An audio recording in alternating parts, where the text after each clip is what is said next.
अस्सलाम दोस्तों, आप देख रहे हैं खालिद टेक्निकल यूट्यूब चैनल। दोस्तों आज की वीडियो में हम करने वाले हैं मी 11 लाइट का एक फुल रिव्यू। दोस्तों ये जो स्मार्टफोन है ना, इसका मेरे साथ कोई पर्सनल एक्सपीरियंस बहुत कमाल का नहीं रहा है, लेकिन इसका एक फुल रिव्यू बनता था क्योंकि इसके अंदर आपने अगर वीडियो नहीं देखी है जिसके अंदर MIUI 12 के बग्स के बारे में मैंने बताया था। ये मैंने जो फ़ोन है अपना एक प्राइमरी फ़ोन की तरह इसे शिफ्ट कर लिया था, लेकिन उसके बाद इसके अंदर बग्स ऐसे ख़तरनाक बग्स थे कि मैं इसे नहीं रख पाया और मैंने दोबारा इसके डाउनग्रेडेड वर्जन MI के पोको X3 पे शिफ्ट कर लिया। और यहाँ जो है इस फ़ोन का आज फुल रिव्यू करने वाले हैं कि ये फ़ोन के अंदर क्या क्या मसले मसाइल हैं और किस लिहाज से फ़ोन ये बेहतरीन है।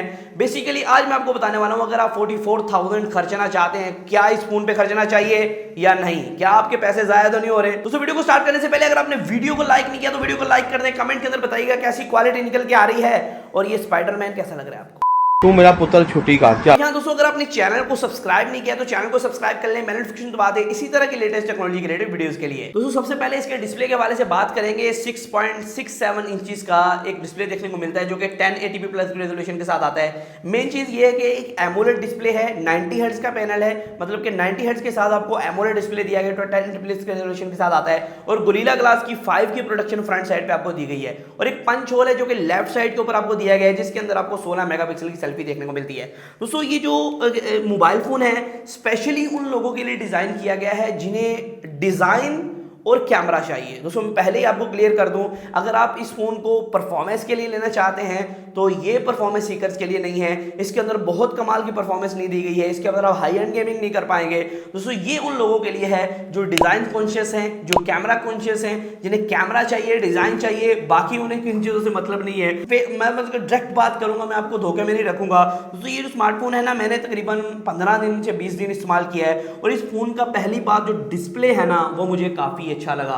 दोस्तों इसका डिस्प्ले है जो एमोलेड डिस्प्ले है, इसके ऊपर मैं बहुत मूवीज देखी, मैंने बहुत मीडिया कंजप्शन की, तो मुझे कहीं भी कोई मसला नहीं नजर आया। दोस्तों जो एमोलेड डिस्प्ले होने की वजह से काफी ज्यादा मीडिया अच्छा चलता है। आप जो है नेटफ्लिक्स पे जो अल्ट्रा एचडी देखते हो काफी कमाल का आपको देखने को मिलता है, तो आप कह सकते हैं कि डिस्प्ले के हिसाब से काफी कमाल का फोन है। लेकिन अगर आप कैमरा की बात करते हैं, बैक की तरफ ट्रिपल कैमरा है, 64 मेगापिक्सल का मेन सेंसर है, 8 मेगापिक्सल का अल्ट्रा वाइड है, 5 मेगापिक्सल का मैक्रो है।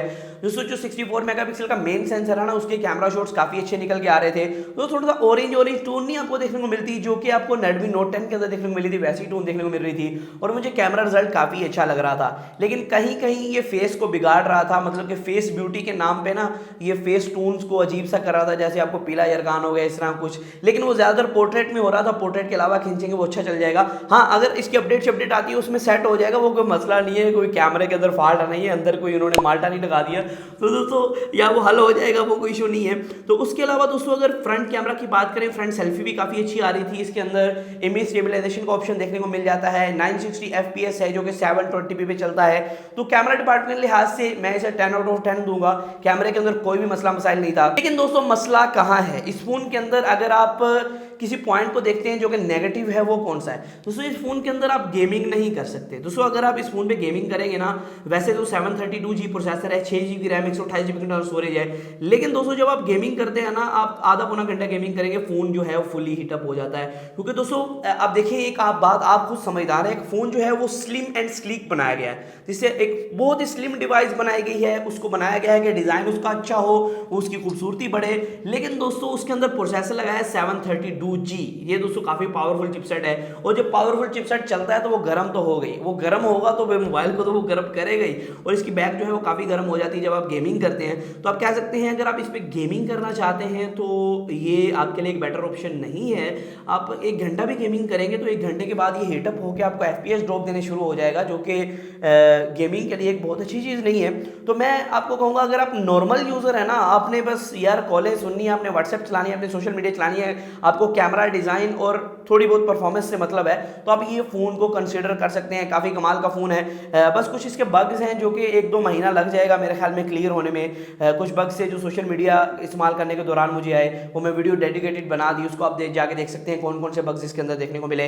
बाकी जो है वो काफ़ी अच्छा वर्क करता है और इसका जो साइड में फिंगरप्रिंट है वो काफ़ी ज़्यादा तेज़ है, आप देख सकते हैं। और साथ में दोस्तों इसके अंदर डुअल स्पीकर्स हैं, लेकिन डुअल स्पीकर डेडिकेटेड नहीं है। जो नीचे वाला स्पीकर है वो लाउड स्पीकर है, लेकिन जो ऊपर वाला स्पीकर है ना वो ईयर पीस जो है ना वही स्पीकर का काम देता है जब डुअल स्पीकर चलते हैं, ठीक है। ईयर पीस ही एज अ स्पीकर का काम देता है, डुअल स्पीकर डेडिकेटेड नहीं है। और एक और बात दोस्तों, इसके अंदर आपको 3.5 mm का जैक नहीं दिया गया है। जी हाँ दोस्तों, इसके अंदर आपको टाइप सी पोर्ट के साथ आपको कन्वर्टर देखने को मिलता है आउट ऑफ द बॉक्स, वही लगा आपको 3.5 mm का जैक लगाना होगा और फिर आप स्मार्टफोन को यूज कर पाएंगे हैंड फ्री, इसके अंदर यूज कर पाएंगे 3.5 mm वाली, या फिर डायरेक्टली आप टाइप सी वाली हैंड फ्री भी इसके अंदर इस्तेमाल कर सकते हैं। तो ये इसके अंदर थोड़ा सा ड्रॉबैक है। बाकी मैं आपको यही मशवरा दूंगा, अगर आप एक डिजाइन कॉन्शियस या फिर आपको चाहिए कैमरा और डिजाइन, तो best value for money device है दोस्तों। 44,000 के अंदर आपको एमोलेड विद 90 हर्ट्ज देना और साथ में दोस्तों आपको डिजाइन अच्छा देना, मैं कह सकता हूँ कि अच्छी चीज है।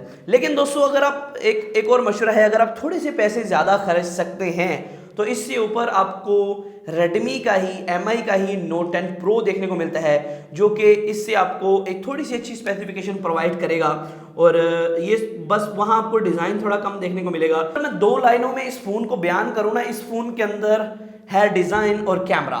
दोस्तों अगर आप डिज़ाइन और कैमरा के लिहाज से इस फ़ोन को बाय करना चाहते हैं तो काफ़ी अच्छा डिवाइस हो सकता है। हाँ, इसकी जो डिस्प्ले है वो भी काफ़ी कमाल का है, तो लेकिन दोस्तों इसकी परफॉर्मेंस थोड़ी सी मुझे अंडर देखने को मिली, थोड़ी लो देखने को मिली, क्योंकि मुझे लगता है इसका जो प्रोसेसर है उसे अंडर क्लॉक किया गया, उसको थोड़ा सा परफॉर्मेंस उसकी कम की गई है कि वो हीटअप ना हो सके। तो आज की वीडियो में इतना था, फिर मैं हाजिर हूँ नई वीडियो के साथ। इस तरह वीडियो के लिए मेरे चैनल को सब्सक्राइब कर लें, बेल नोटिफिकेशन बता दें। आज वीडियो में इतना था, फिर मैं अगली वीडियो के साथ। अल्लाह हाफिज़।